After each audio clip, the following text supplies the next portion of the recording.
Okay, and guys, let me start with this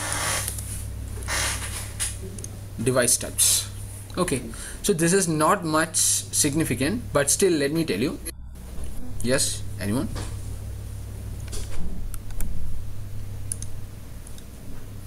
Okay, I suppose nobody has talked. So now let me just tell you. So device types. So device types, you got two types of devices. The first is called DT device, data terminal equipment device, and the next one is called DC device. So the example of DT device is, say, computer, or the examples are router, computer, etc.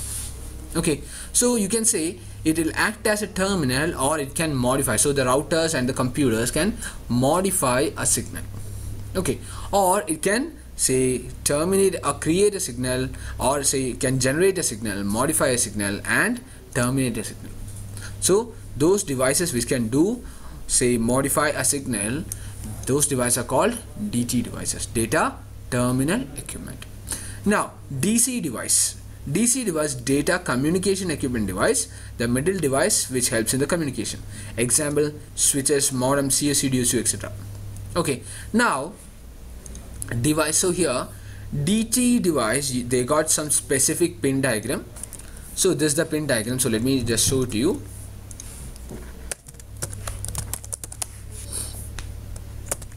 Okay, you can see it has got 8 pins. Yesterday while studying the twisted pair cables, I told you you got 8 wires. So if you have 8 wires, then you need 8 pins as well to connect it, right? So here we got DT device, and the DT device is having the pin layout like that. The first pin has transmit plus function, the second pin has transmit minus function, the third one has receive plus, and the sixth is receive minus. Getting it? So this is the function of the, say, the pin diagram of DT device. Okay, now DC device has some other pin diagram. So let me just show it to you here. This is the pin diagram of DC device. Okay, the difference is that you can see the first is the receive plus. Here the first is transmit plus and the second is transmit minus. Here it is first is receive plus and the second is receive minus. Now the third is the third here is receive plus, and say the third here for the DC device it is transmit plus. So wherever you have transmit, it will be receive here in the DC. Okay, and wherever you have receive in DT, you have transmit here. That's the difference. Okay, now let me tell you, to connect DT to DC device, let me tell you.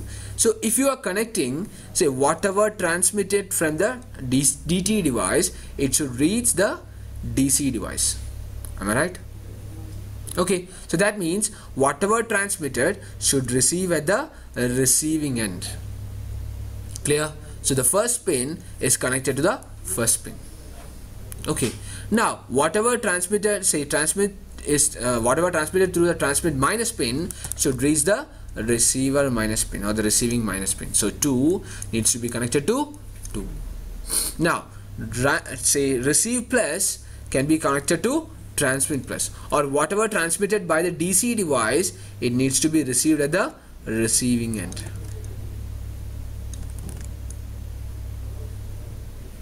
Right, so 3 needs to be connected to 3, and whatever, say, which are transmitted in the transmit minus needs to be received at the receive minus. So 6th pin should be connected to the 6th one, 6 to 6. Right, so to connect between DT device to DC device, we'll use straight through cable. Clear? So only if it is straight through, then they got, see, whatever that you send it will be received at the receiving end of the other end. Clear? Okay, now the next thing, to connect, suppose to connect the same type of device, suppose DC and DC, to connect the same type of device, that is DC to DC connection. Let me tell you, so here whatever being transmitted, so whatever transmitted via the transmit plus, it should receive at the receive plus. Yes, it should receive at the first pin. So 3 needs to be connected to the first one. Now say whatever from the transmit minus is transmitted, it needs to be received at the receive minus. So 6 needs to be connected to 2. 6 to 2. Now whatever this DC device is transmitting from transmitter or the third pin should come to the first pin, or you can say first needs to be connected to the third. So 1 2 3. Okay, now so here whatever that you send from the transmit minus should receive the receive minus. So that means here 2 is connected to the 6th. So for the same device communication or the same type device communication, that means DCE to DCE, you will be using the crossover cable. Clear? Okay, so this is the now, but so again the same thing, DTE to DTE also, the same type of device, you will use crossover cable to connect. Clear? Now let me tell you one thing. So it was like that, but nowadays say if you want to connect a DTE to DTE, I told you crossover needs to be used. Okay, but nowadays you can use the straight through as well.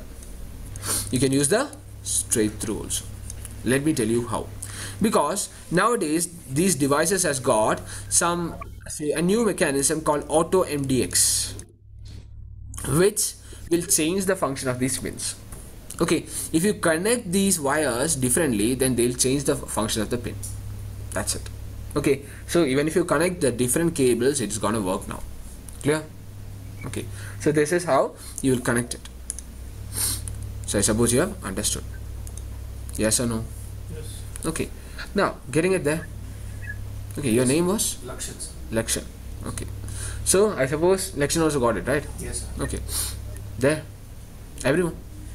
Okay, now we'll come to, so this is again just mention the same thing here, application of straight through, crossover and rollover. So rollover is used to connect the same type of device, straight through is used to connect the different type of device, and rollover, it is used as the console cable to configure the router or the networking device, which you will study later. Okay, so just understand that rollover is used as a console cable. It's used as a console cable. Okay, now the next thing. Now the typical SOHO connection, just give me a moment. Okay, so now that we'll go with typical SOHO connection. So SOHO means small office home office. Small office home office. Let me tell you what it is. So if at all you have computers, say suppose maximum up to 20, 25 or 30 computers, then that is called SOHO network.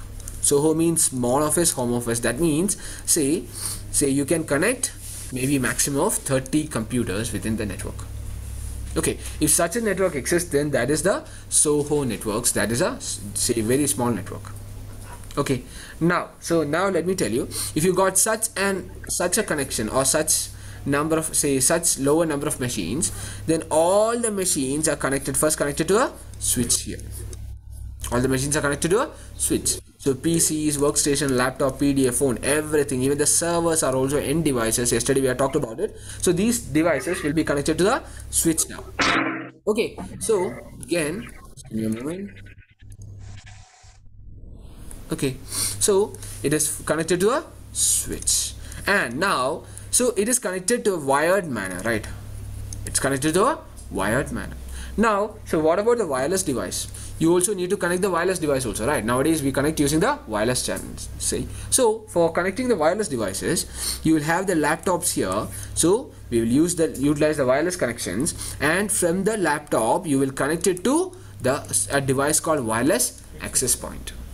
Okay, you got a device which is called wireless access point, which will help you to connect the wireless devices to the wired network.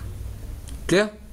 Okay, now what happens is that, so now that it got connected to the access point, from the access point it got connected to a switch, so the wireless devices are also connected to the wired devices.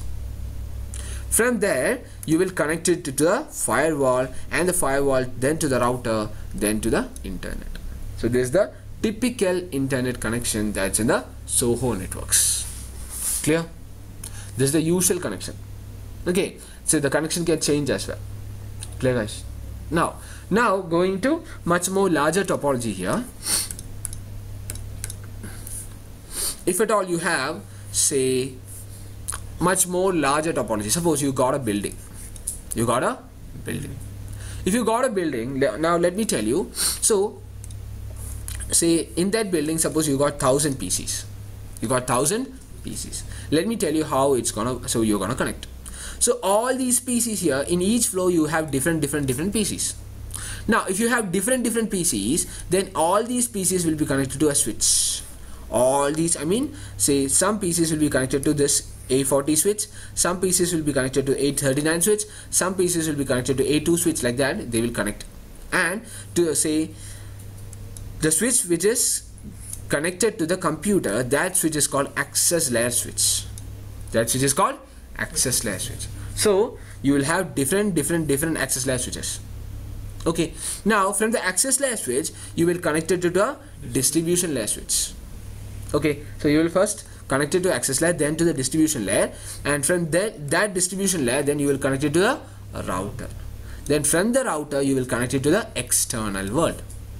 Clear? So this is the, say, connection. And now let me tell you, this is called two-tier architecture because it consists of two layers of switch. First is called access layer switch, and the next layer switch is called distribution layer switch. Okay, now this is called two-tier architecture, or it's also called collapsed core architecture. Clear? Now the next one, if at all, so I told you that if you have a building, then this is the two-tier architecture that you will use. Now if at all you have multiple buildings, what will you do? If you have multiple buildings, or suppose you got a campus area network. Say if you have campus area network, or if you have multiple buildings, then say each computer in each floor is connected to access layer switch. Okay, so this is, suppose this is building, say, 1, and this is building 2, and this building 3. Then from all these buildings, say you will connect it to the, the computers are connected to the access layer switch. From the access layer switch, it is connected to a distribution layer switch, and from the distribution layer switch you will keep connected to the core layer switch. Clear? So you got 3 layers of devices or switches, and so it's called three-tier architecture. Clear? So may I know the differences between this access layer and distribution layer core switches? Of course, the access layer you have, say they are connected to the computers or the end devices. They really do not have the capability to receive or send that much amount of data or process that much. They do not have that much capabilities. Whereas the distribution layer switch has the capabilities to process multiple, many data. Okay, and the core has even more. So access layer switch will take care of the data from only these computers. Suppose you are connected, say, 30 machines here. So access layer switch need to process only the data from these 30 machines. Whereas the distribution layer switch, suppose all these 30 machines, here 30 machines, here 30. Yes? Yes. Yes, please. Okay. So all these, say you got, let me again tell you, here you got 30, here you got 30, 30, 30, 30. Suppose you got 120 machines here. Okay, so if at all the 120 machines wants to communicate to the outside world, say all these, say, data will reach the distribution layer switch. So the distribution layer switch will be more powerful switch, you can say. You will have more capabilities and will be able to process these information or data in a much, say, easier manner. Getting it? Yeah. Okay. Now, any doubts, guys? Okay. Now then the next one. So this is the three-tier architecture, and now let me tell you one more thing. So which is called, one more architecture which is called spine leaf architecture. Spine leaf architecture. In spine leaf architecture, let me tell you. So suppose you got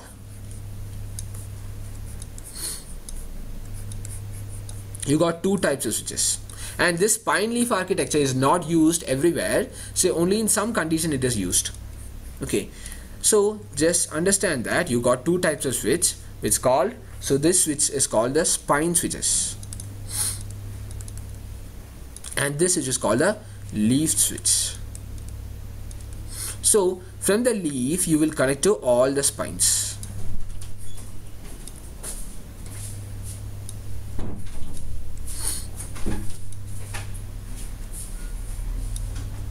Sorry, just give me a moment. Suppose you only have this much, and let me draw it here.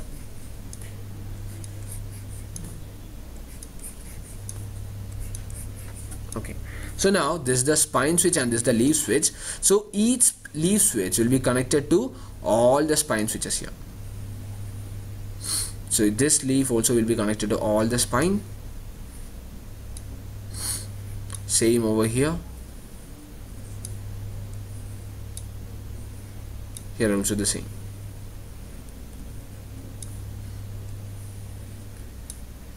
Okay. So the condition is that all the spine should be connected to all the leaf, or all the leaf should be connected to all the spine, but the spine to spine connection should not be there and leaf to leaf connection should not be there. This is the structure of spine leaf architecture. Clear? Okay. Now, so let me tell you why you're connecting it like this and all, right? So it is for the efficient traffic management that you're connecting it like these things. Okay, here you can see you got multiple, say from the access layer you got distribution layer and you have connected it like this. Okay, so it provides redundancy or multiple path. If at all a single connection from the access level switch to a distribution level switch, the connection is gone, you still got multiple ways to send the data. Okay, so it provides redundancy, and moreover it provides, say, traffic efficiency or traffic management. It will be efficiently, it will be, say, processed. Clear? Okay, so these are the network architecture. Now we'll come to, okay, one more thing here. Bharat, which one is more redundant? Redundant, you can say redundant, everything is redundant only. Okay, when you use this 2-tier architecture or the 3-tier architecture, everything is redundant. You can see multiple paths. Okay, now, but say the intention behind using this 3-tier is to, again, if you have multiple, say here you only had 1000 PCs here, only you had 1000 PCs in one building, but maybe in the next one you will have many more, maybe 10,000 PCs. Say if you have 10,000 PCs, of course you need to again manage it, right? So again, say after the distribution layer, the core layer is there, because if at all you want to send it outside, say you are aggregating everything here. Say from the building 1 you are aggregating the data, say from the building 2 you are aggregating this, building 3 you are aggregating everything and sending it to the core, and the core will send it to, say, the outside world here. So whereas, say, the distribution layer, now if at all you want to send something from the building 2 to building 3, say the distribution layer will be send, say, this to the core, and the core will be sending it to here. So again, say, so if you have many more, say, again, let me just tell you an example. If I got, say, 30 students in the class, okay, I can manage them, right? Now what if I got 100 students in the class? I require, or this it is split into 2 classes, or we will have many more, say, faculties, say, focusing on the students, right? So when the number, or let me just tell you an example here, say in the exam hall. In the exam hall, if suppose only 30 people or 30 students are there, only one invigilator needs to be there, so that he can, so this one invigilator can manage all the 30 students, right? But if you have 100 students, then we need to have multiple invigilators. The same concept here. Okay, so the traffic here from all these computers needs to be managed, and say access layer will manage. If at all the computer needs to send a data from this, the first computer, to the second computer, say the access layer will send it to the distribution layer, and from the distribution it will send back to access and all. It will never, there is no need to go to the core. Okay, but if at all it needs to go to the outside world, the core can help you. Clear? I suppose you have got it. Okay, so everything here provides the, say, redundancy, but it is according to the traffic and it is according to the number of machines that say you have this architecture. Clear? Okay. Now, so just give me a moment, guys.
Yes. Now guys, now we'll go with some more topics. So this one, let me teach you. The next one is called broadcast domain. The next one is called broadcast domain. Okay, so let me tell you what is broadcast domain. So here you can see this figure, right? And in this figure we are connected from the computer. Say multiple computers are there, and from these computers we are connected it to the switch, and from the switch it is connected to router. Okay, the same thing over here. The computer, switch, and then the router. Computer, switch, and then the router. And the routers are also interconnected to each other. Okay, now let me tell you, if you are sending a broadcast, you know what is a broadcast, right? So broadcast, when it is received to the switch will send it to all the machines excluding the source interface, which I told you yesterday as flooding, right? So it will be, the message will be sent to all the interfaces excluding the source interface. Clear? Now, so the broadcast will be traveling like this. Up to the router interface the broadcast travels. Now the thing to remember is that the router will never say forward a broadcast. He will never forward a broadcast. So the broadcast will be, the last place of the broadcast will be up to the router. After the router you cannot say, or the router will not forward the broadcast. So it is the last place where the broadcast message will go. So now this area which the route or the broadcast travels is called the broadcast domain. Clear? The area in which the broadcast can travel, or the limit in which the broadcast can travel, is called the broadcast domain. Okay, so this is one broadcast domain, and this can be another broadcast domain, because say whenever this machine sends a data or a broadcast, it will go here, here, here to all the computers including the router excluding the source interface, right? So it will go up to here. Clear, everyone? Okay, so this is another broadcast domain. Now the router can also send a broadcast, and this broadcast will be limited only up to the other router, because so the router will not forward the broadcast. So the broadcast which is coming to this router, so that will be limited here. So that is another broadcast domain. Okay, again this is also another broadcast domain, this is also another broadcast domain. So broadcast domain means the limit up to which the broadcast can travel. Okay, now this router splits the broadcast domain. You can see, say the router, this router splits the broadcast domain. So to the left side you have one broadcast domain, to the downward you have another broadcast domain.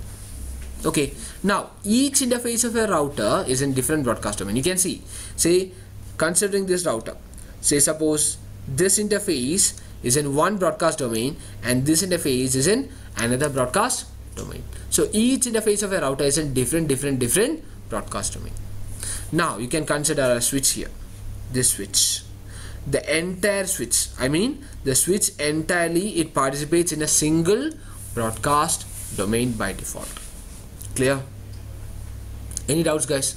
These are just theory things. Okay, now the next thing, collision domain. Collision domain means, suppose if you got a switch here, and from the switch you are connected a hub, and from the hub you are connected to a computers. Now the same thing over here, and say from the switch you are connected to the, say, servers, to the computers as well. Now, so I taught you about half duplex, full duplex and all. Right, now hub works in half duplex. Hub works in half duplex. So what happens is that if at all the computer is sending something and say to the hub will do the broadcast. The hub will do the broadcast. So he will broadcast to all the interfaces, including the source interface. He'll send it back to that computer also.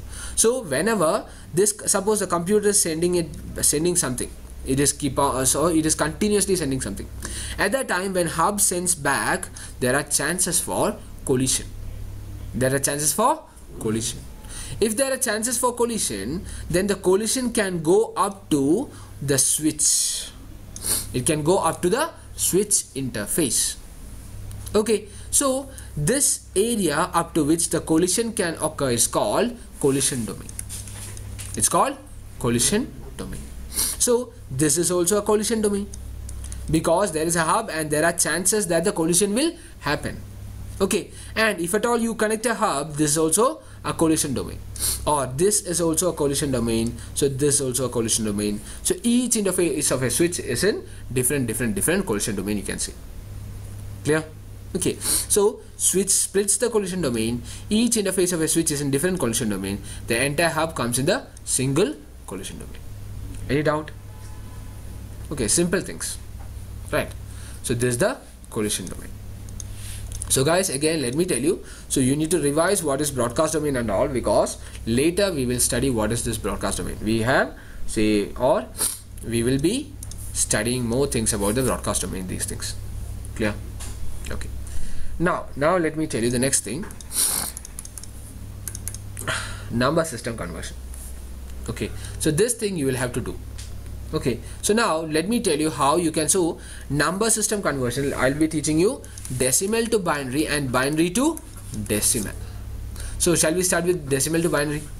Okay, so now let me take a number here, decimal number. Okay, so now decimal number, suppose 58. Now you want to convert it to, say, suppose binary. Okay, what you will do is that you will continuously take the LCM. I'm talking about the usual method. Okay, so you will continuously take the LCM like this, and you will note down the remainder also. Okay, so you will take the LCM with respect to 2. So when you take the LCM, what will be the value here, guys? 29. It's 29. Okay, now so 29, that means, say, 29 into 2. 29 into 2, it is 58. Okay, and the remainder is 0. And again with respect to 2 you will take, this time it will be 1. What will be the value? 14. It's 14. Okay, again say, so it is 14 into 2, which is 28, and the remainder is 1. Do not make careless mistake.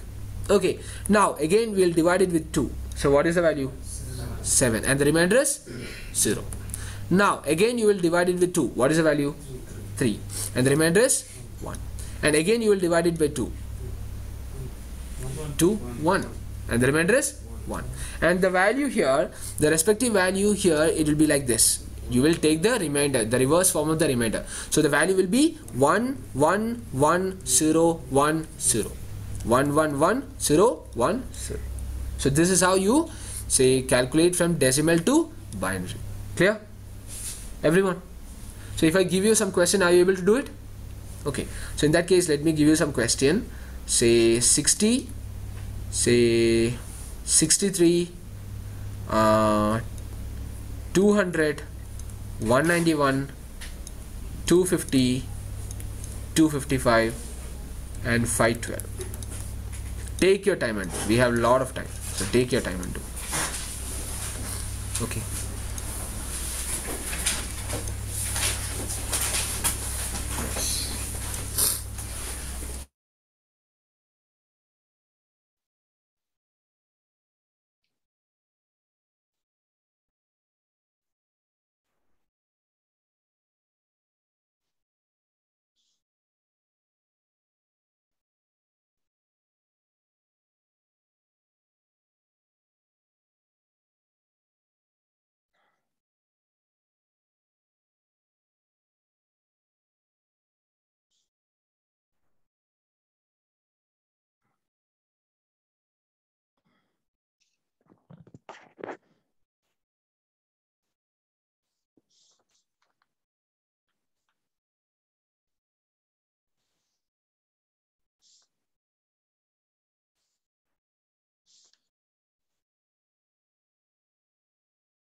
Online guys having any doubt? Unfortunately I was not here. Okay.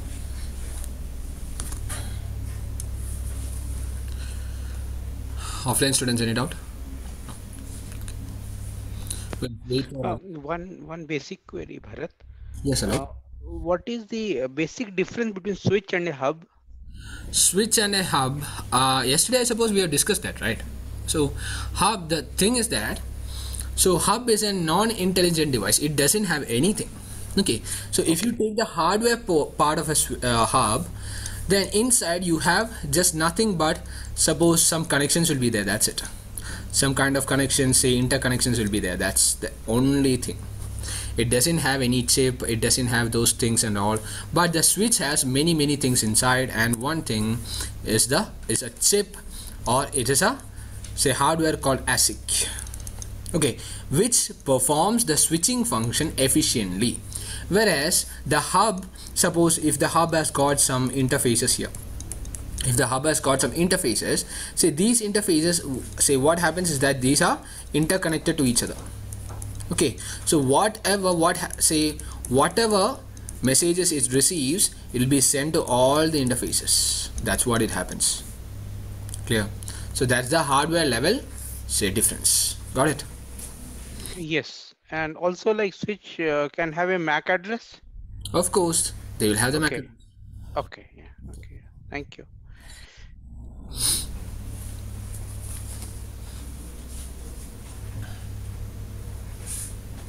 Okay. Now everyone done? Take your time and do.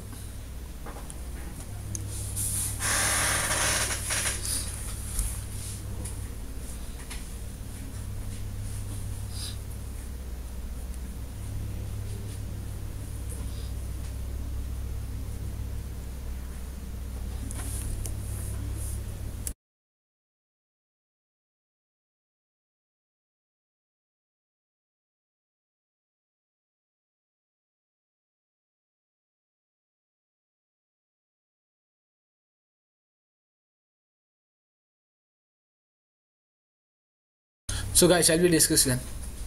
Okay, so what is the value of 60, guys? 60. How many ones? Double one, double one, double zero. Double one, double one, Double zero. double zero. Yes, very good. That is right. Okay, and what is the value of 63? 6. 6 times 1. 1, 2, 3, 4, 5, 6. That's also right. Everyone getting it right? So guys, if at all you want to discuss any question, let me know. Okay, and what is the value of 200? Double one, double zero. Double one, double zero. 1 triple zero. 1 triple zero. Okay, we'll discuss. If at all you went wrong, no worries, we'll discuss. Okay, for 200. So for 200, let me tell you. So 200 here, we'll divide it with 2. Now say the value is 100 and the remainder is 0. Again, divide it with 2, then 50, 0. Again divide it with 2, then 25, 0. Again divide it with 2, this time it is 12. 12 and the remainder is 1. And again divide it by 2, then 6, 0. Then again divide it by 2, then 3, 0. 0. Okay, now again divide it with 2 and the answer is 1 and the remainder is 1. So what? Double one, double zero, 1 triple zero. Okay, so double one, double zero, 1 triple zero. This is how you will get the binary of 200. Clear? Okay, now what about 191? 1 0. 1 0, 6 times 6. 1. 1 2 3 4 5 6. You can say triple one, triple one, or double one, double one, double one, whatever it is. So it is 1 0, then 6 ones will be there. Clear? Everyone getting? Okay, now what about 250? Double one, double one, 0 1 0. Double one, double one, 0 1 0. 1 0. Nope. Okay, If 7 times 1 1 0. 7 times 1 1 0. 5 times 1 double 0 1. 0010. 00 1 10. No, nope. Okay, let me tell you. Okay, 010 at the end. 0 0 1 0. 5101. Let me tell you. 5101. If you keep on telling that, I'll also get confused. 5 times 1 double Okay. 5 ones and 001. No, let me tell you. 010. Yes, so 5 times 1 it's 0, 1, 0. Ah, okay. Maybe I would have heard it wrong. Okay, so say it's 5 ones and then 0, 1, 0.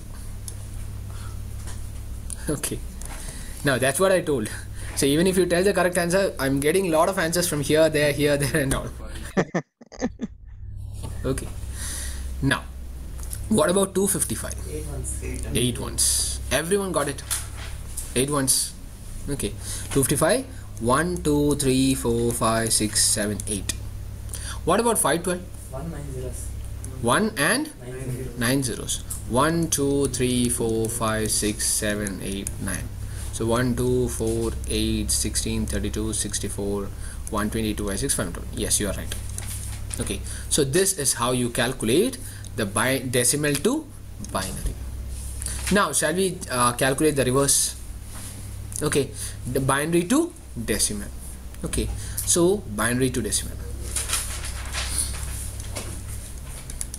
Okay, suppose I'm taking a value 1101 0001. Okay, if I take this value, now I need to convert it to decimal, right? So what I'm gonna do is, yesterday I told you, so I'm gonna write this value again, 1101 0001. The same value I've written it one more time. Okay, now yesterday I told you that we'll be writing the values 1, 2, 4, 8, 16, 32, 64, 128. I told you the reason also, right? So here it is binary value, and in binary we'll be having only two digits, and the values will be written like this: 2 raised to 0, 2 raised to 1, 2 square, 2 cube, etc. Right? Now it's very simple. Wherever you got 1, write that value. So here you got 1, and what is the value of 1? It is 128. So you will write 128 plus, again you got another 1 here, and what is the value of that one? 64. So you will add it, 64 plus, again here also you got 1, and the value of the 1 is 16 plus, again you got this 1, and the value of the 1 is 1, so 1. So this time, now when you add it, say 128 plus 64, the value is, I suppose, 192, and 192 plus 16, 192 plus 202, 208, I suppose, if I am not wrong, and 208 plus 1 will give you 209. So this is the value. Clear? This is how you will calculate the binary to decimal. So when you add it, please do not use the calculator. Okay, if you add without the calculator, then okay, you will say, if at all you don't know how to do the mental calculation, I mean say calculating in the mind, you will say get used to it. Okay, if you use the calculator, still everywhere you may need calculator. Okay, so say try to calculate in your mind. So if I give you some questions, are you able to do? Okay, so now let me give you some questions here. So here,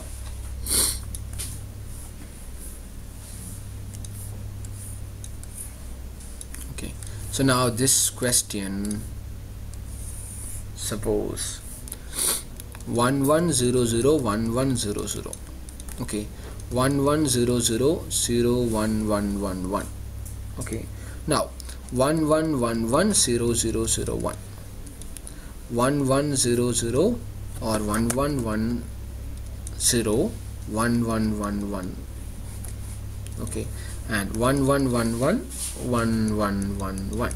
Okay, try to calculate it, guys.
What about online, guys?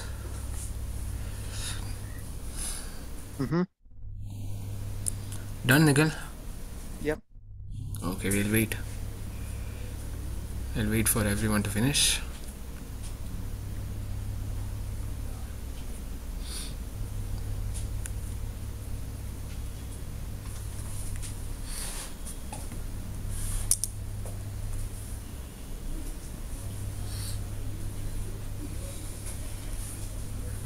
Sir, on the second, there is one extra is there, right? One extra. Second one.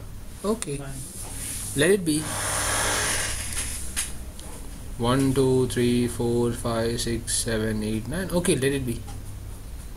Okay, you can convert that also. Oh.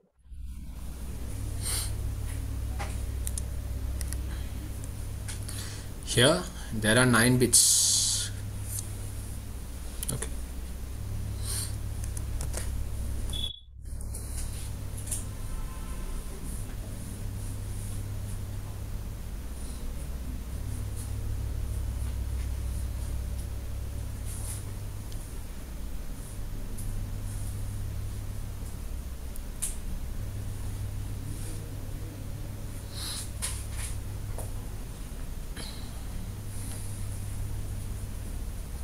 Done. The last 2. Done.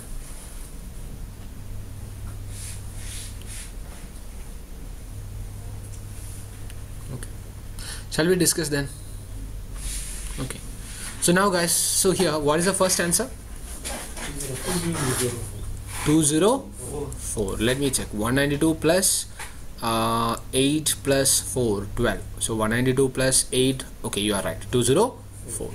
Now, what is this answer, guys? 399. 399. Let me also check. Give me a minute. So here I need to calculate. So 128 plus suppose 15. So 128 plus 15. What is it? 128 plus 10. 138. 38, 39, 40, 41, 42, 43. 143 plus what is the value? 256. Okay. So 99399. Yes, you are right. Okay. So it is 399. Okay. Now everyone getting the answers, guys? Anyone having doubts in this one? Actually, what happened was, actually I thought of giving this as an 8 digit, but it went 9 digit. Also, it's fine. Okay. Now, so what is this answer? 241. 241. Okay, it's not 225, it is 241. Okay, yes. Okay. So now this one, what is this answer? 239. 239. Yes, 239. And what is the last one? 255. Okay, how many ones you got? Only 1, 2, 3, 4, 5, 6, 7, 8.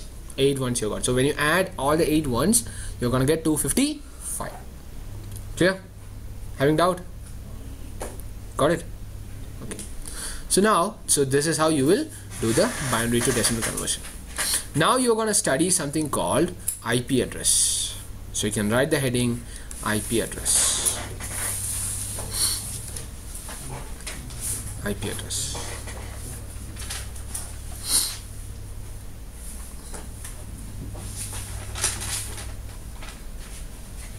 Okay. Now, let me tell you about IP address. So IP address is also called, so IP here, it means Internet Protocol. You can write, if you want to write it, you can write it Internet Protocol. So IP address is also called layer 3 address. Layer 3 address, or it is also called logical address. Layer 3 address or logical address. Okay. Now IP address, it consists of 2 major versions, which are called IP version 4 and IP version 6. Okay. Now IP version 4, it's a 32-bit format, or it's a 32-bit address. It's a 32-bit address. You can make it silent. So now IPv6, it's a 128-bit address. It's 128-bit address. Okay. So the IPv4 is 32 and IPv6 is 128. And IPv4 is written in DDN format, dotted decimal notation. DDN is called dotted decimal notation. Okay, now IPv6 is written in hexadecimal format. Hexadecimal format. In this section we'll study about IPv4. Okay, now talking about the IPv4, I told you it consists of 32 bits. That means it consists of 32 zeros and ones. So let me write 32 zeros and ones here like this: 1 2 3 4 5 6 7 8 9 10 11 12 13 14 15 16 17 18 19 20 21 22 23 24 25 26 27 28 29 30 31 32. 32 zeros and ones are there. Now, so this 32 zeros and ones are divided into 4 parts. It's divided into 4 parts. So 32 divided by 4, you will have 8 bits. In each part you got 8 bits. And so each part has got 8 bits, and so each part is called octet. Each part is called octet. So this is the first octet. First 8 bits. So it's called first octet. And this is the second octet. Now this is the third octet. Now this is the fourth octet. So how many octets you got in IPv4 address? 4 octets. Now, so to differentiate each octet, you will draw a dot in between. What you will do? You will draw a dot. Okay, so here you have a dot here. In between the second and the third you have a dot, and the third and the fourth also you got a dot. Now, so it is converted to, each octet is converted to decimal format. When you convert this octet, the first octet value, what will be the value, guys? Any idea? 128.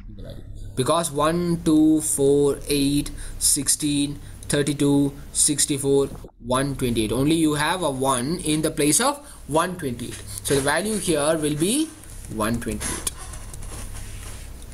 Clear? Now 128 dot. Now here, what is the value over here?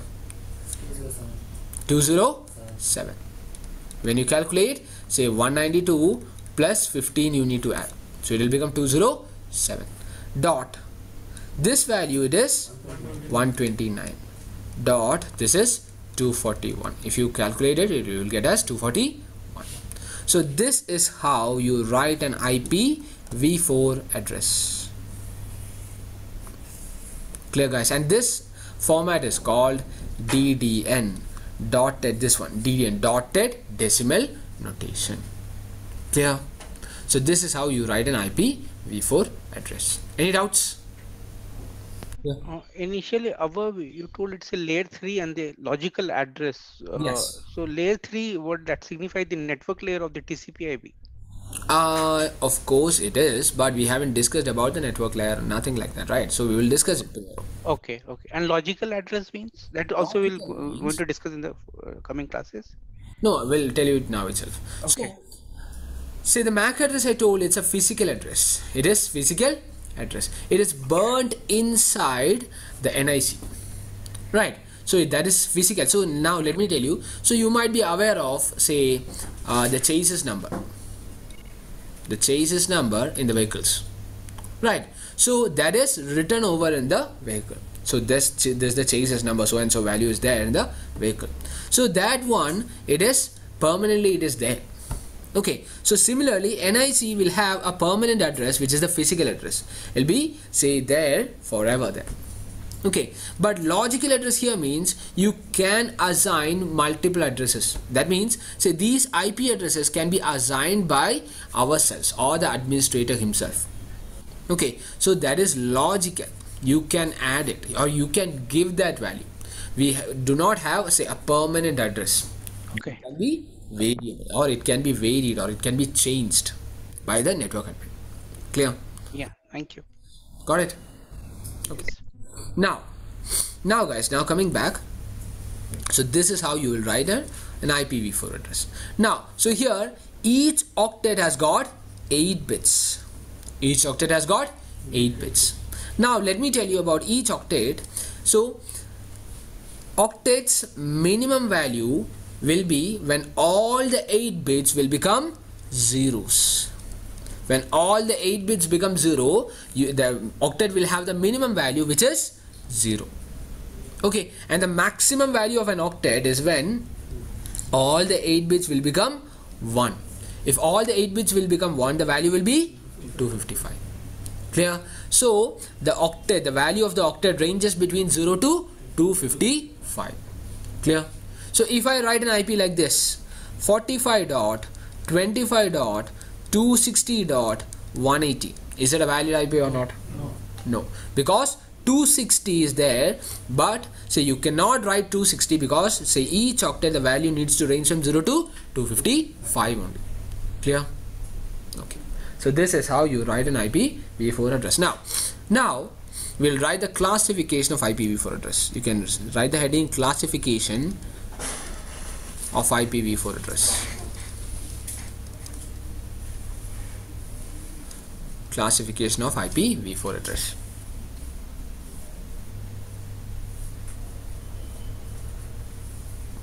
In brackets, if you want, you can write based on first octet value.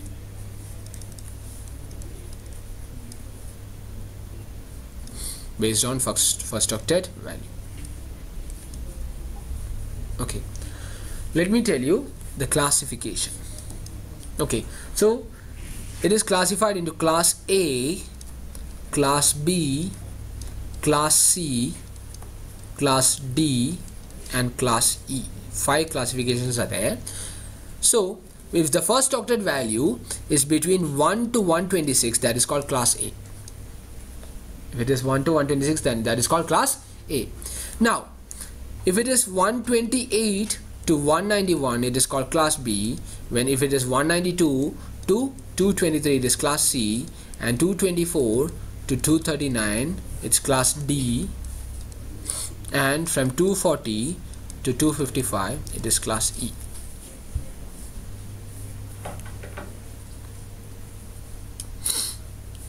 Sir, what about 127?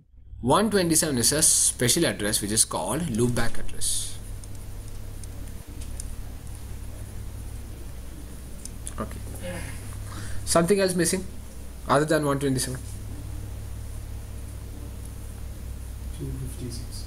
256. Can you write 256? No, sorry. Okay. 0. Exactly. 0 is missing because see, we have writing it based on the first octet. The first octet can never be 0. So there is no IP address starting with 0. Sir, what is the meaning of octet?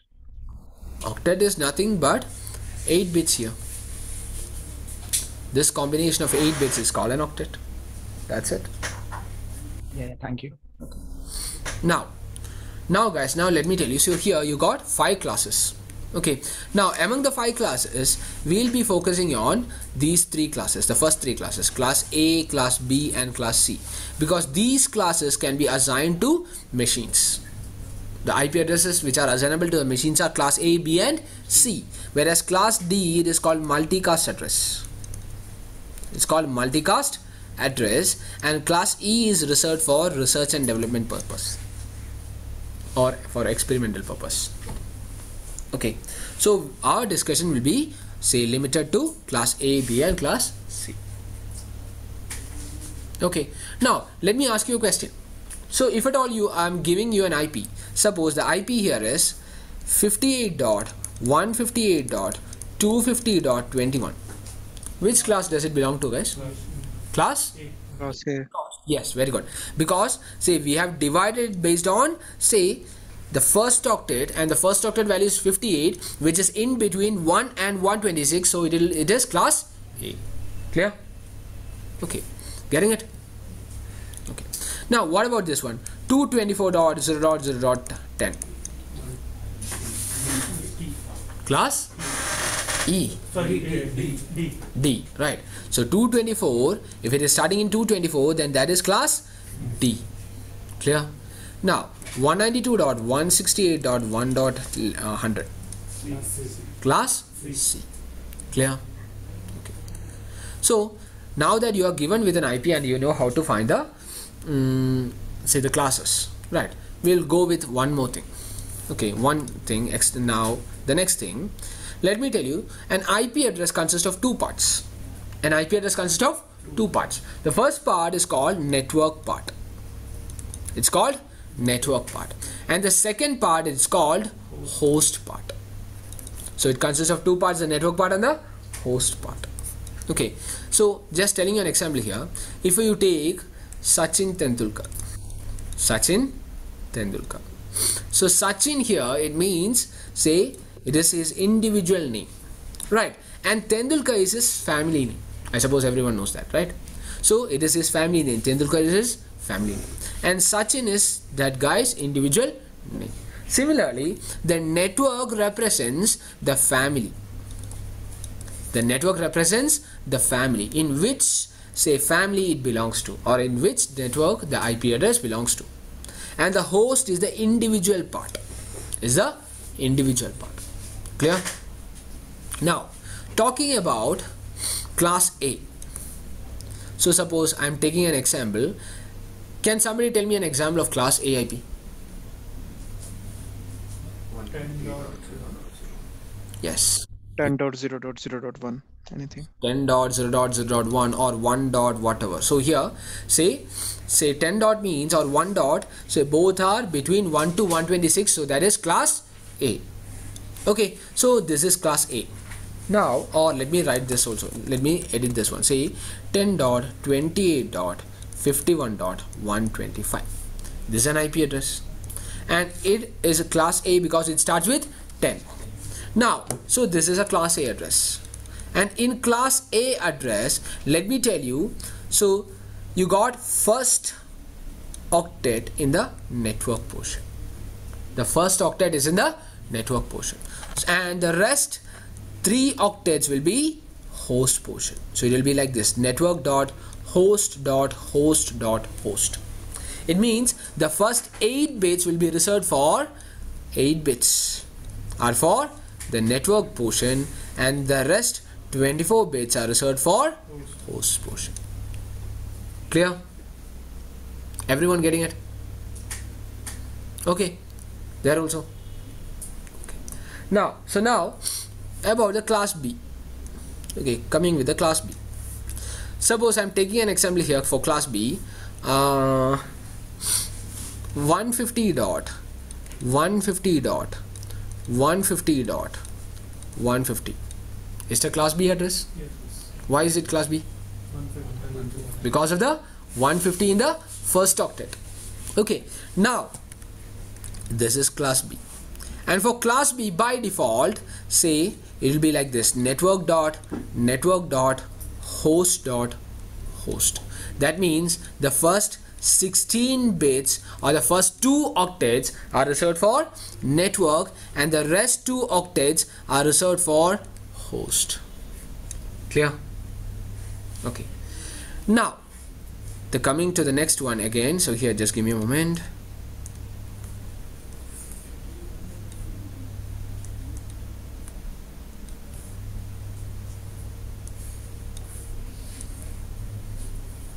Now, with respect to class C. Okay, class C. Now let me tell you. So I'm taking an address 200.180.151.28. Okay, it is class C. How it became class C? Because of 200. So 200, it is between 192 to 223. So it is class C. Right. So this is class C, and the class C address here now. Class C. Now it is having like this: network.host. So that means the first 24 bits are reserved for network, and the last 8 bits are reserved for host. Clear? Okay. So this is how it is. Okay. Now let me tell you one more, the next term here, which is called subnet mask. It is called subnet mask, M-A-S-K, subnet mask. Okay, this is a 32-bit value. It is also a 32-bit value. Okay, which is used to differentiate the network portion and the host portion of an IP address. It is used to differentiate the network portion and host portion of an IP address. Okay, where network portion will be represented using binary 1. Network portion will be represented using binary 1. You will understand it when I write it down. And the host portion will be represented using binary zeros. Okay, now let me tell you, I told you network will be represented using 1 and host will be represented using 0. Okay, here just give me, so I told you network will be represented using 1 and the host will be represented using 0. How many network bits you have got in class A? How many network bits? 8. Everyone getting it? I need a response from everyone. Okay, so here 8 bits are reserved for network. Okay, so the first 8 bits are reserved for network here. Clear? So if it first 8 bits are reserved for network, all the 8 bits will be written as 1. If I want to write the subnet mask value, all the 8 bits will be written as 1. So it will be 1 1 1 1 1 1 1 1. All the 8 bits are 1. Okay, now how many host bits are there? Host bits 24 host bits are there.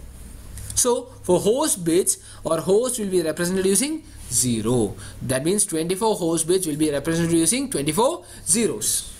So it will be 0 0 0 0 0 0 0 0 dot 0 0 0 0 0 0 0 0 dot 0 0 0 0 0 0 0 0. So this value is the subnet mask. And I told you with the subnet mask you can differentiate the network portion and the host portion. How will you differentiate? You can see this. Up to here you got the network portion.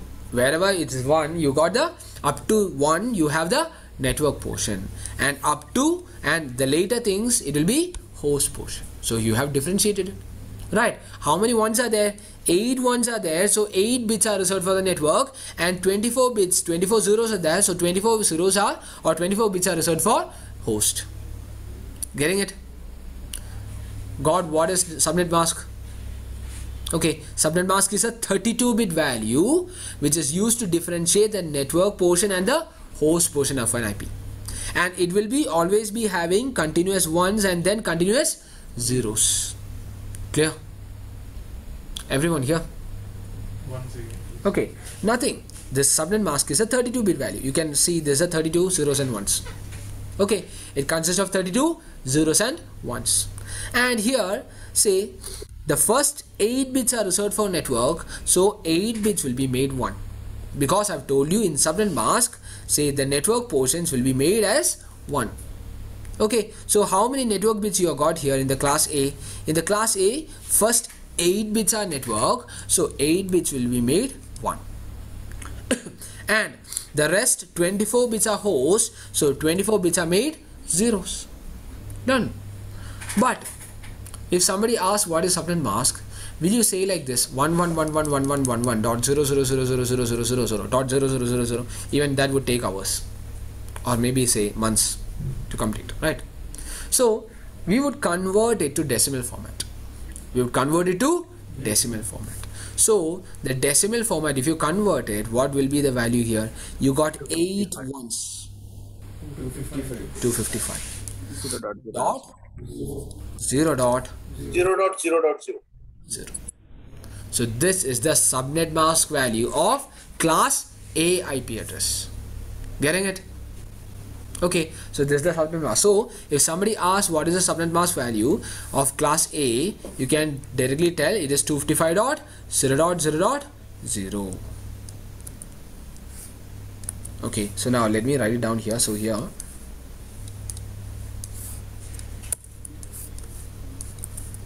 so subnet mask value is 255.0.0.0.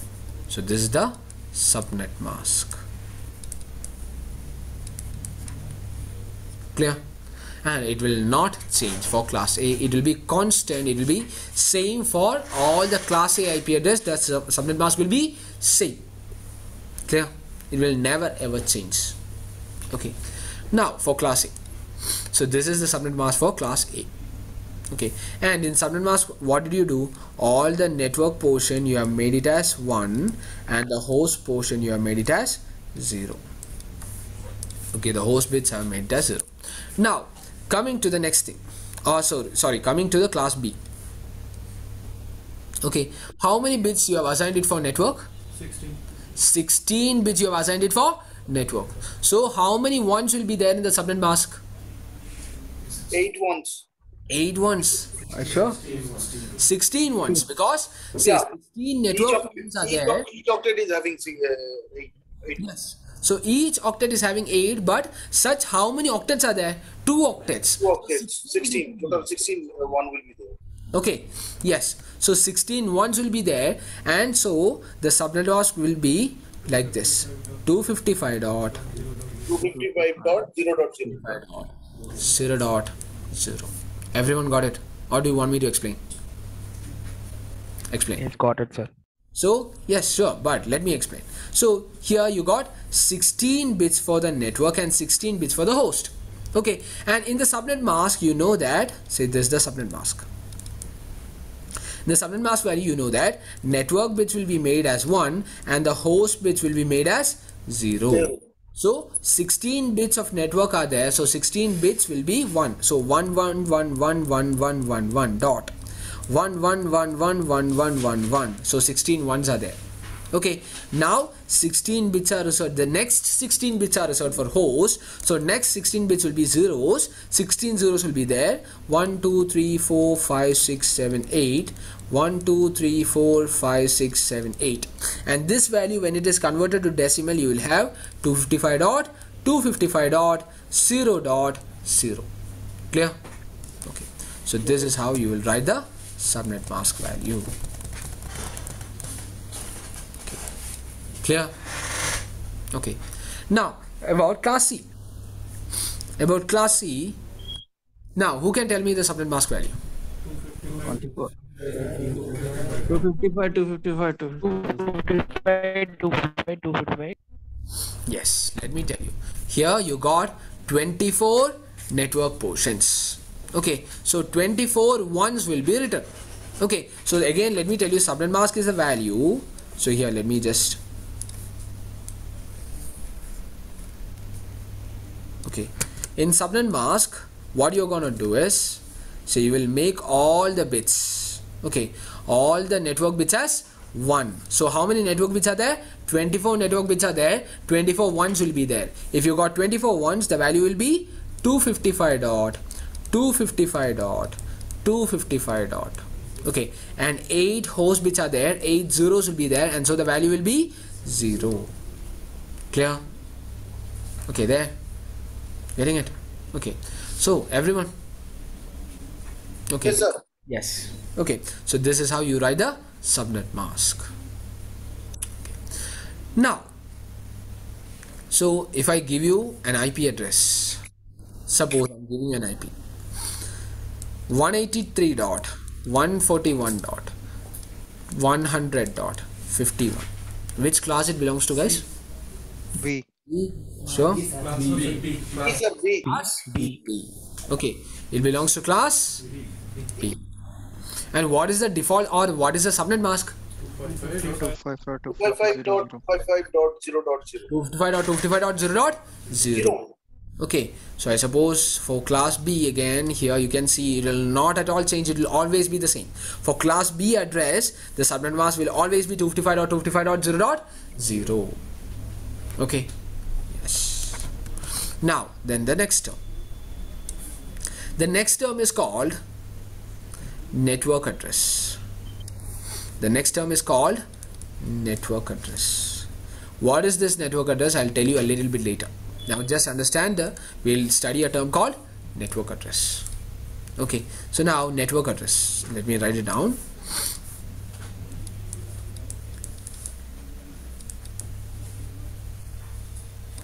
Okay, to write the network address, okay, So the whole, so which is the, in this is a class A IP, right? And which is the network portion here? 0.0.0 is it the network portion? 10 is a First octet. 10. First octet, sir. The first octet First octet. is the network portion. Okay, I've just written it down here. The first octet, this is the network portion. 10 is the network portion. So the network portion will be written exactly like that.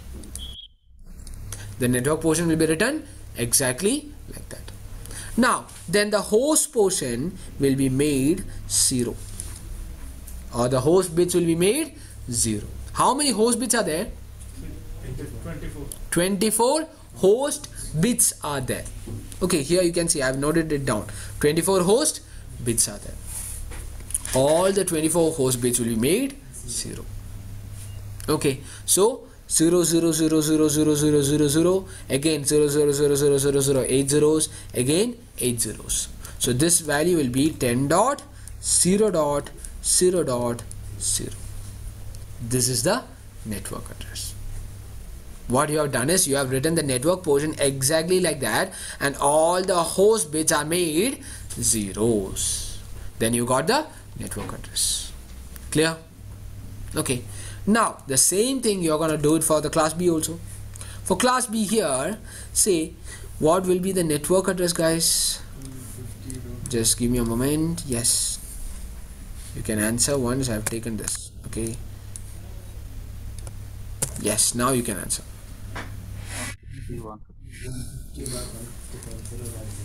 150 dot 150 dot 0 dot 0. Again, why? Let me tell you. So the network portion is exactly written like that. So 150 dot 150, the first two 150s will be exactly written like that. Clear? Because the network portion, we will write it exactly like that. We will not change it. Okay. Now the host portions I have written here, the host portions will be made 0.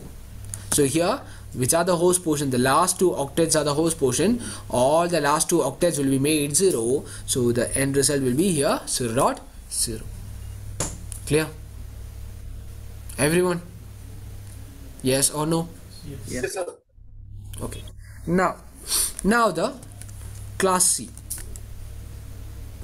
address. So to find out the network address, what will you do? 200 dot 200, 180, 151. 200 dot 180 dot 151. 151. 0. I need answers from everyone, guys. Dot 0. Okay, how did you get it? Because first three network octets will be the same. Yes, exactly. So again, let me tell you, the network, in the network address, you will exactly write the network, you will write the network portion exactly like that, the same thing. So 200.180.151 will be written like that itself. We will not change it. Okay, so now, so this address will be written exactly like that, and the host portion here, we will make all the host portions as 0. So all the 24 bits will be made 0. So you will get 0 here. Sir, 8 bits, sir. Yes, sorry, the 8 bits will be made 0. So I mean this 28 here, it will be made 0. So here all the 8 bits will become 0, and so it will become 0. Clear? So guys, this is how you will find out the, say, network address. Okay, now guys, I hope you are able to hear me loud and clear. If at all you are not able to hear, let me know.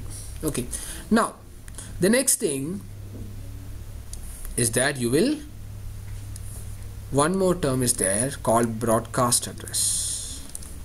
It's called broadcast address. Shall we?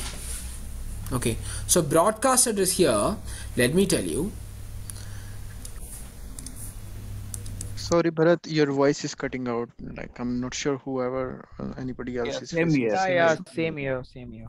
Because I received a message that the internet is not stable, so just give me a minute. So if at all I have logged out, guys, just wait for me. I'll be back. So here, let me try to connect to some other internet here.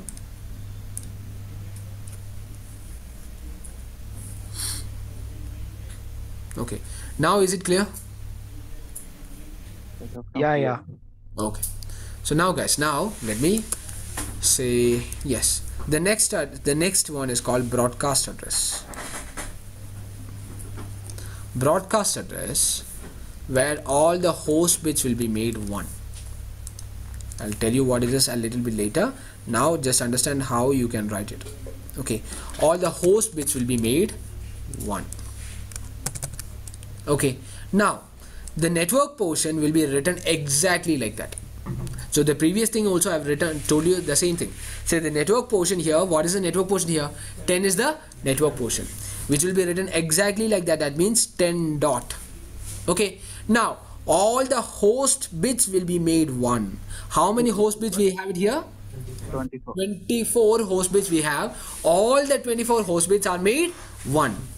Okay, so then the value will be 255 dot 255 dot 255, because here you got 24 host bits and all the host bits are made 1. Clear? Any doubts here? So here the 10 dot network address is like starting, and the broadcast address is like ending. Yes, Right. of course. Minimum and maximum. Yes, you can say. Okay, now I'll come to that. I'll explain what is this network address and broadcast later. Okay, Yeah. now we will find out the broadcast address of the next one. Okay, this one, the class B address. Okay, so now let me ask you, what will be the broadcast address here?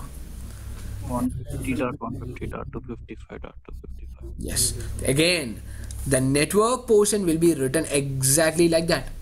Okay, so the network portion, say 150.150 is written exactly like that, and the host bits are made 1. How many host bits are there? 16 host bits are there. All the 16 host bits are made 1. So when it is all the 16 bits are made 1, then that will become 255.255.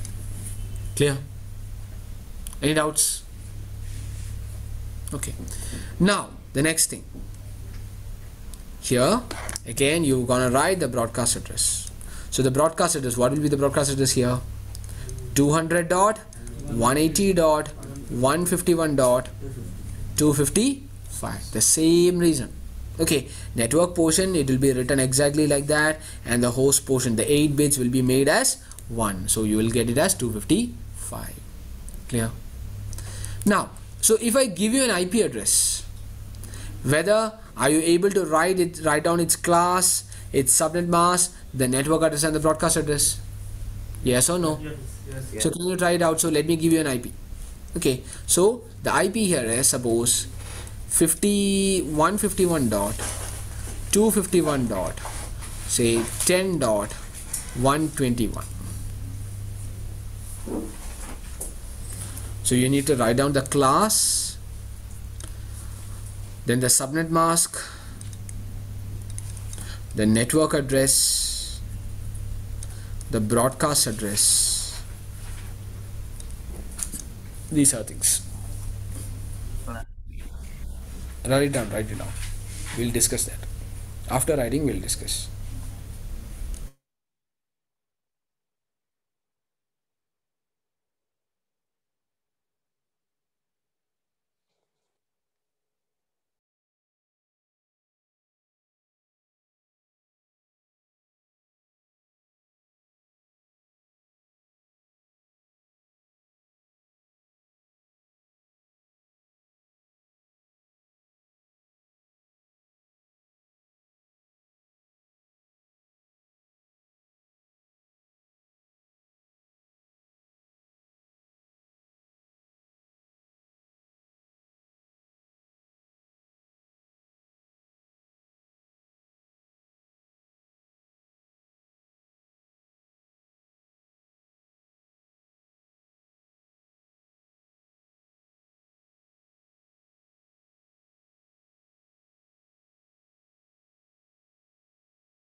Guys, which class does it belong to?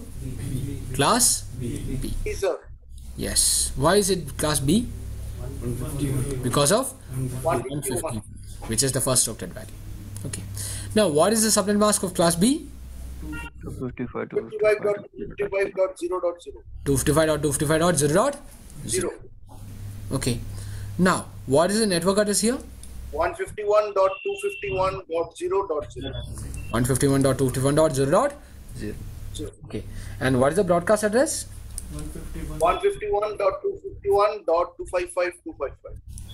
251.255.255. So this is the broadcast. I suppose you are able to write, if at all you are given an IP, you can write the class, subnet mask, network and the broadcast address. Okay. Now let me just tell you one more term, last term, okay, which is called valid IP address. Valid IP address, or it's also called assignable IP address. Valid IP address or assignable IP address. So can I say the valid host? Yeah, you can say like that also, valid host. Okay. So let me say the valid IP address or the assignable IP address. Let me tell you with this one first. Okay. So this address, let me take the class C address now. Okay. So here, just give me a moment.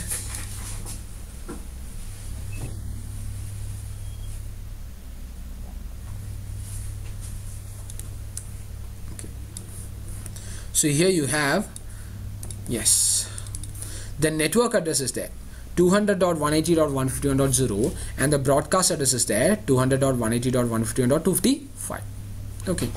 Now in between you can see, say, something like this, 200.180.151.1, 151.2, 151.3, 4, 5, 6, 7, 8, 9, 10, 11, 8, like that it goes till 151.254. Clear? In between the network address and the broadcast address, you have multiple IP addresses. So these IP addresses are called valid IP addresses. Okay. So let me write down one more time. So, sorry. Okay. So 200.180.151. Say 1 to 200.180.151.254. These are called assignable IP address range. Assignable IP range or valid IP range. Clear? Assignable IP range or valid IP range. Okay. So here how many IP addresses here you got? Here 254 IP addresses you got. Okay, which are in between the network address and the broadcast address. Clear? Now let me tell you what is this network address, what is the broadcast address, and what is the assignable IP address. Okay, so now suppose that, let me take an example. This is the classroom that you guys are sitting. Okay, suppose this is the classroom. Suppose if at all somebody asks which is the classroom that you are sitting, that is the environment that you are sitting, or that is the network that you are sitting. Right, you are part of this network which is called CCNA 8 to 10 batch. Yes or no? Okay, so the network in which you participate is the network address. Okay, that means here you are given with an IP. Here you are given with 200.180.151.28 is an IP address, and it belongs to the network 200.180.151.0. Getting it? Okay, so here, if I suppose, okay, and I don't remember anyone's name, again I forgot. Your name was Ritik. Okay, so suppose we got Ritik here. Okay, Ritik, R-I-T-H-I-K or H, Ritik Roshan, right? Say Ritik. So we got Ritik. So if somebody asks where is Ritik sitting, right, he will tell I am sitting in the network, or I am sitting in the classroom CCNA 8 to 10. The same thing here. If at all somebody, say if you ask in which network this machine is sitting, so I told you these IP addresses can be assigned to the computers.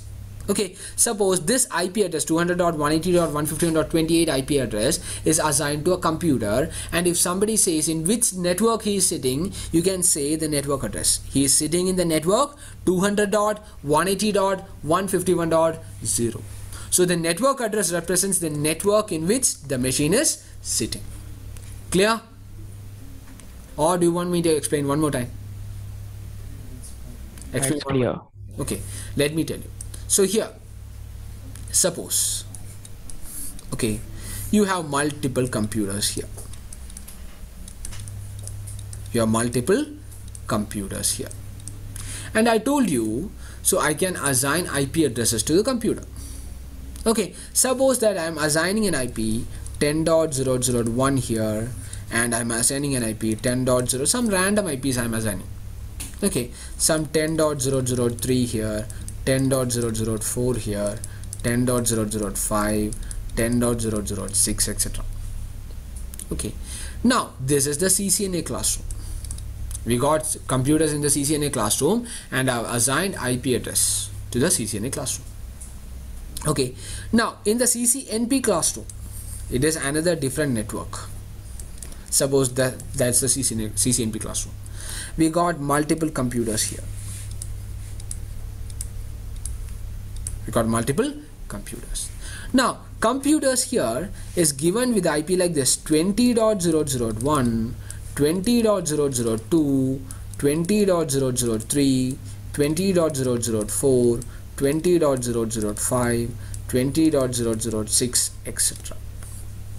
Okay, so this is CCNA classroom, or this is one network, you know it, right? So if somebody asks, say, in which network these computers are sitting, or in which classroom these computers are sitting, you can tell it sits in CCNA classroom.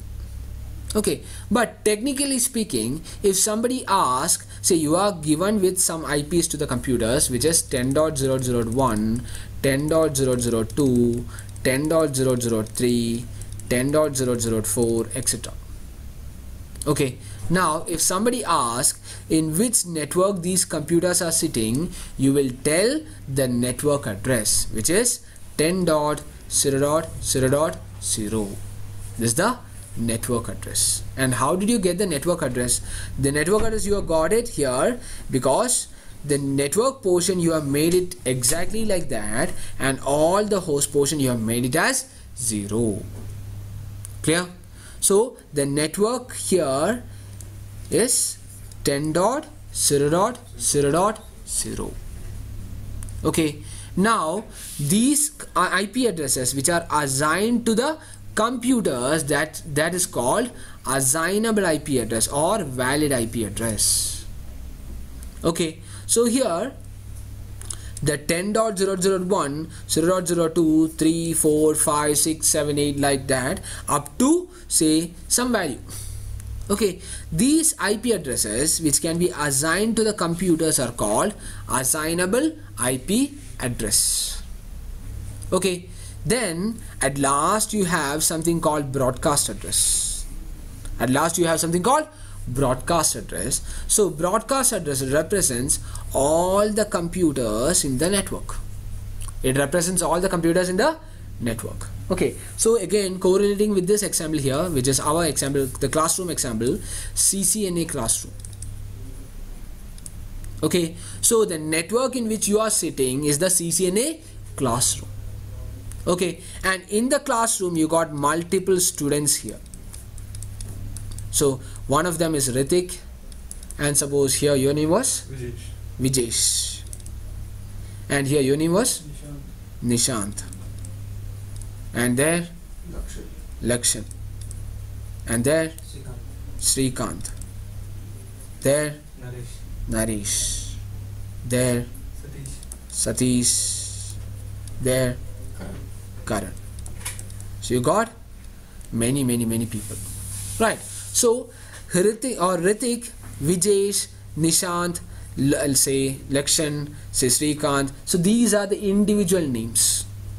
This can be correlated to as assignable IP address. okay, which can be assigned to the individual persons, or these are the individual, say, persons sitting in the CCNA classroom. Now the broadcast, let me tell you, if I call Srikanth, hey Srikanth, okay, then I am addressing only Srikanth. Now if I am telling hey students, then I am addressing each and every one of you who is present in this classroom, right? Which is the broadcast address.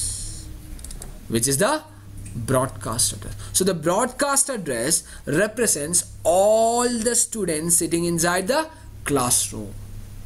Clear? So the broadcast address, this address represents all the machines sitting inside that network. In which network? In the network 200.180.151.0. okay, and how many machines are there? Say this much machines are there. Say 200.180.151.1 to 200.180.151.254. this much machines, 254 machines can be there, with each having different IP. Say 200.180.151.1.2.3.4.5 up to .254. Clear now? Everyone? Yes or no? Yes, sir. Okay. So this, now again let me tell you, okay, so the network address here, so suppose this is the network, suppose this is the big network that you have, okay. Now say suppose the big network is 200 dot, where is it, 200.180.151, okay, 200.180.151.0. this is the network address. The first you have something called network address, and at the last you got something called broadcast address, which is, I might have written it there. So the broadcast address was 200.180.151.255 was the broadcast. Okay, here when you check it, it is 255. Here it is 151.255, and in between whatever you have, this is the assignable IP address. So here assignable IP means in between the network and the broadcast, whatever you have, these are called assignable IP. Clear? Okay, it is similar to something like this. You can draw a fish.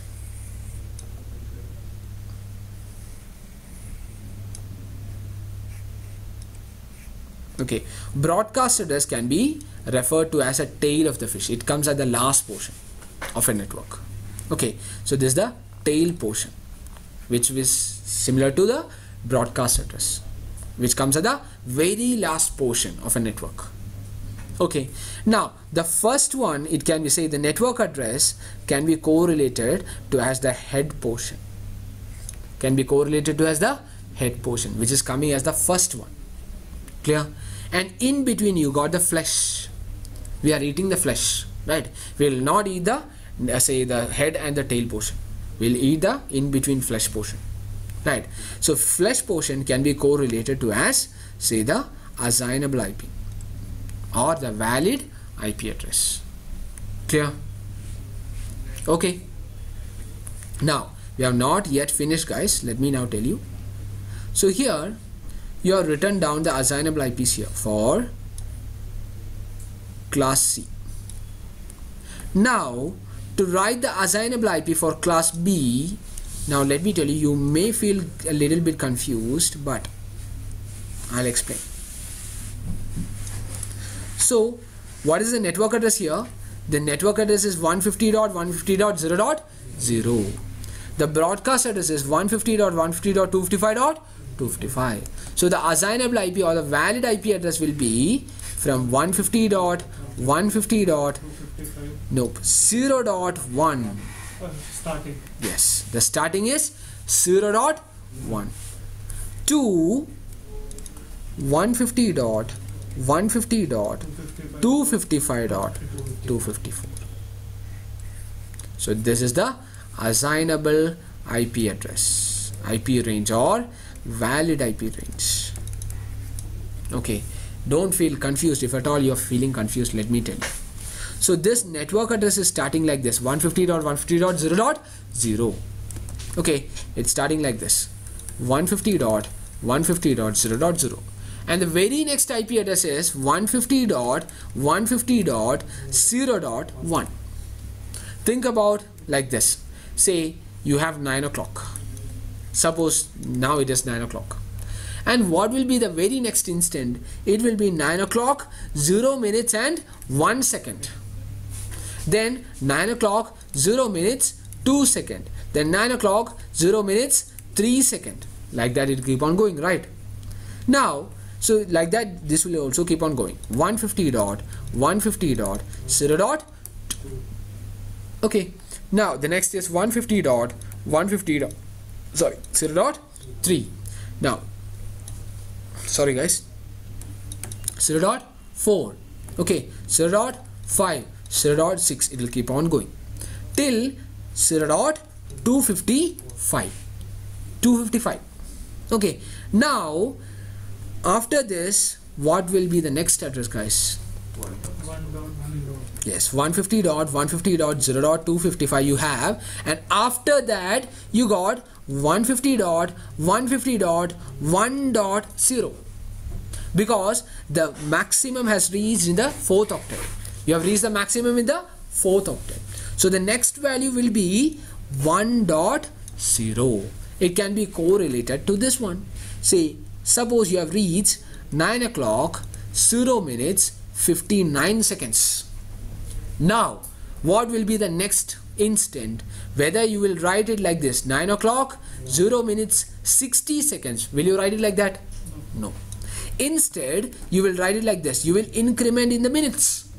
So you will write it like this, 9 o'clock, 1 minute, 00 seconds. It's similar to that only. Clear? Okay, so it has become, the next address has become 150.150.1.0. Then the next address will be 150.150.1.1. Then 1.2, 1.3, 1.4, like that it keeps on going till again 1.255. Okay, and the next address here, it will be 2.0. Then 2.1, 2.2, 2.3, like that it keeps on going till 2.255. Then the next address will be 3.0. Yes or no? Yes. So every time when you see the 4th octet has reached the maximum, say the 2nd octet will be incremented. Like that the 2nd octet will keep on going. So 1, 2, 3, 4, 5, 6. Every time when the 4th octet increases the maximum, the 3rd octet is also incremented. So like that it keeps on going till the 3rd octet becomes 255. Then the address will be like this, 150.150.255.0, then 255.1, 255.2, 255.3, like that it keeps on going till 255.254. Clear? So that will be the end or the last assignable or the valid IP. So here you got multiple, many addresses. If you ask me how many IP addresses you have, I will tell you 65,534 IP addresses you have. 65,535 or 65,534 IP addresses. Clear?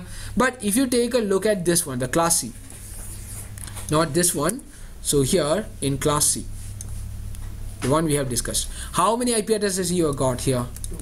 Only 254, because you can see, say 200.181.151 remains a constant. Okay, and only 8 bits you have it here, and it is changing from 1 to 254. So that means only 254 IPs are there. Or if you want to calculate using an equation, I'll tell you an equation. Say these are the host. Right, we are changing the host bits now. So how many host bits are there? 8 bits are there. 8 bits are there for the host. Everyone getting? Okay, so now let me tell you an equation. If you have 8 bits, you will have 2 raised to 8 values. You will have how many values? 2 raised to 8. So if you have 2 raised to 8, that means when you calculate, you will have 256 values. Yes. Now you have to reduce two values, the network address and the broadcast address. You will have to reduce it because we are excluding it. Okay, for considering the assignable IP, we are excluding the network address and the broadcast address. So minus 2 will give you 254 IPs. So 1 to 254 will give you 254. Clear? Doubts? Anything? Here? There? Here? Okay. So this is how you will calculate. Now, so the same thing applies here. If you ask me, so I told you, you will have 65,534. So if you ask me how did I get that value, I will tell, say how many host bits you have got here. 16 host bits you have got. So that means if you got 16 bits, then the values will be 2 raised to 16, which is 65,536. Minus 2 you need to do because the network address and the broadcast address needs to be excluded. So you will have, say, 65,534 IPs. Clear? Okay. Similarly, when you go for the assignable IPs for class A, so let me tell you the assignable IP here. The assignable IP is from 10.0.0.1, which will be the very next value after the network address. The network address is 10.0.0.0, so the very next value it is 10.0.0.1. Clear? Now the very, or you can say that value which is just below or above this broadcast address will be 10.255.255.254. Clear? Okay, so this is the assignable IP range or the valid IP range. If you ask me how many IPs are there here, I will tell you there are around 1,67,77,214 IPs in this particular network. Because how many host portions are there? 24 host bits are there. So 2 raised to 24 minus 2, that will give you this much number of IPs in a single class A network. Getting it? Yes or no? Yes. Okay, so it means, so here let me just take the PowerPoint here. Okay, this is what that I was telling. Okay, so in a class C address or a class C IP or a class C network, you can only have 254 IPs or 254 hosts in a single class C network. Clear? Now in a class B network, how many IPs you got? 65,534 IPs you can include. Now in a class C address, say you can have, say, 1,67,77,214 machines can be accommodated. Clear? So now class C network or class C network can only include 254 IP address, but like that you got multiple networks there. You got multiple networks. How many networks are there? 20,97,000 networks are there. Okay, so getting confused? Yes or no? What about others? Let me tell you an example here. Okay, let me go with the usual example here. Done, guys. Just give me, say, 5 minutes. We are done. Okay, class A can be compared to as a train. It can be compared to as a train,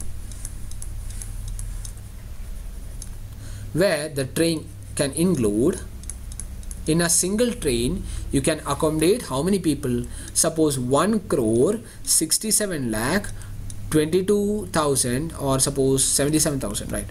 77,214 people. Suppose in a single train you can include 1 crore people. Okay, now class C can be correlated to as a car. It can be correlated to as a car here. Suppose you got a car, and this car can accommodate 254 people. This can accommodate 254 people. Clear? Now suppose you are a multi-billionaire or a trillionaire or something. Okay, now you can buy a lot of trains. You can buy lot of trains. How many trains you can buy? Suppose with the money you have, you can purchase 126 trains. You can purchase only 126 trains you can purchase. But each train can accommodate 1 crore 67 lakh people. Clear? Now about car. So with each car can accommodate only 254 people. But how many cars you can purchase? 20 lakh cars you can purchase. Getting it now? So each car can accommodate only 254 people, but how many such cars are there? 20 lakh cars are there. Now regarding class A, so each class A can accommodate how much? 1 crore 67,000 people of 1 crore 67 lakh machines, but only 126 networks are there. Got the difference now? Okay, so this is what I meant here. Okay, so even though the class C can accommodate only 254 IPs in a network, such 20 lakh networks can be there. Okay, now a class A, even though the class A can accommodate 1 crore some machines in a single network, such 126 machines only are, or 126 networks only are there. Clear? I suppose you have understood, right? Okay. And did you understand how you can write the assignable IP also? Yes or no? Yes. Or do you want me to tell it one more time? So the assignable IP, it will come just in between the network address and the broadcast address. That's the thing. Okay, so or you can say network address plus 1 and the broadcast address minus 1. That is it. So in the last octet, you will add 1 to the network address and you will decrease 1 from the broadcast address. You will get the assignable IP range or the valid IP range. Shall I give you a question then? So now you can say, I'll give you a question which is 25.125.225.25. Okay, this is the IP address and you have to find out the class. You have to find out the subnet mask. You have to find out the network address. You have to find out the broadcast address. It's a classwork? Sorry? It's a classwork or what? No, it's a classwork only. Yeah, it's a class A. Yeah, we'll discuss. You just write it down. Okay, sorry. Okay. Class, subnet mask, network address, broadcast address and assignable IP range. Can you try to find it out, guys?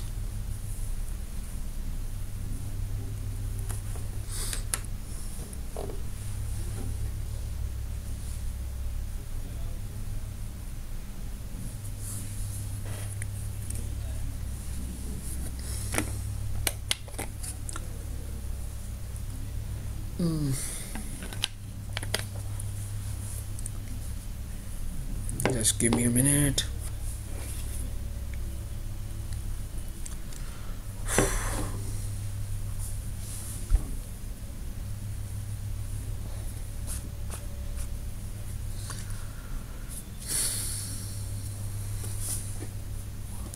Just give me a minute, guys. You can write it down in the meanwhile.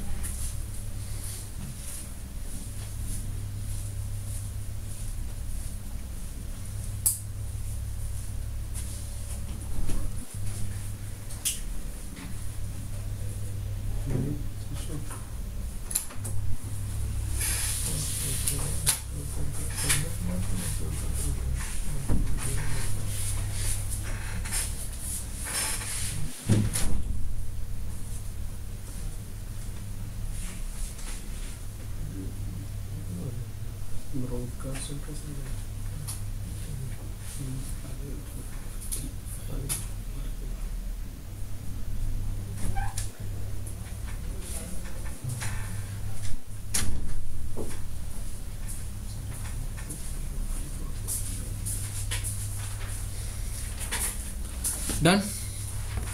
Okay. Everyone.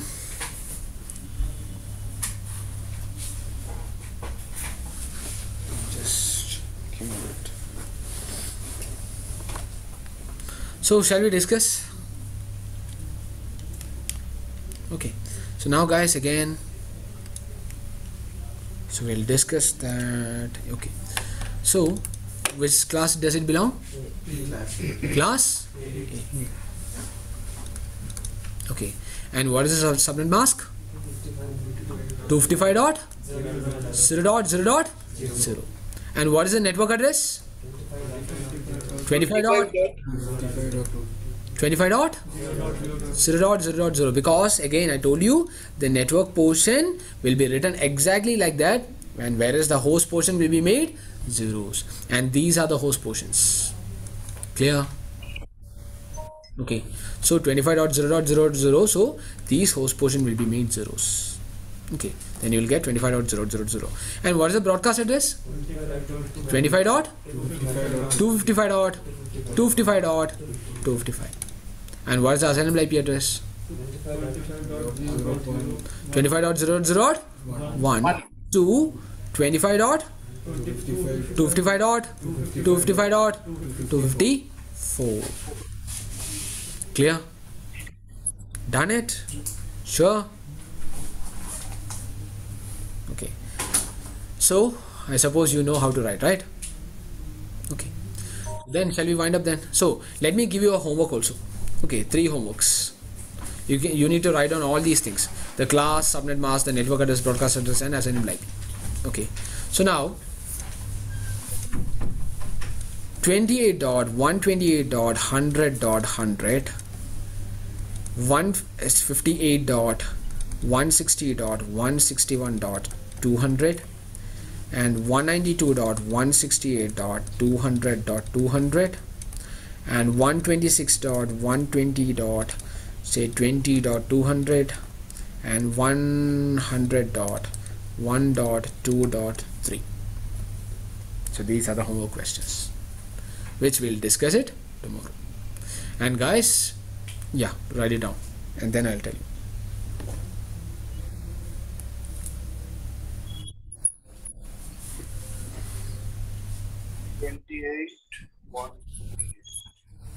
Sorry?